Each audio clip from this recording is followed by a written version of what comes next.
Ice ایک ایسا نشہ ہے جس کے پہلے بار استعمال سے انسان کے اندر خوشی کے ہارمونز انتہائی ایکٹیو ہو جاتے ہیں، جس سے انسان انتہائی خوشی محسوس کرتا ہے۔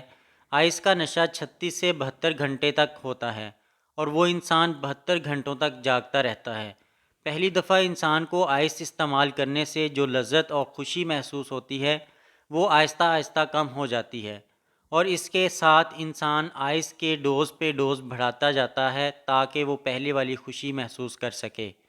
کسی بھی نشے سے انسان کے اندر رشتے کی تمیز نہیں رہتی، مگر آئس ایک خطرناک چیز ہے جو وقت کے ساتھ ساتھ انسان کی ہڈیوں کو پکڑ لیتی ہے۔ آئس استعمال کرنے والے انسان پر بھروسہ کرنا بے وقوفی ہے۔ آئس استعمال کرنے والے انسان کے ہاتھوں سے کسی بھی وقت کوئی ناخوشگوار واقعہ پیش آ سکتا ہے جب وہ نشے کی حالت میں ہو۔ ویڈیو بنانے کا مقصد یہ ہے کہ نوجوان نسل اس سے دور رہیں۔ اپنے اور اپنے پیاروں کی خاطر اب ہم سب کا فرض بنتا ہے کہ اس ناسور کے خلاف آواز اٹھائیں۔ بہت شکریہ۔ اس ویڈیو کو شیئر کریں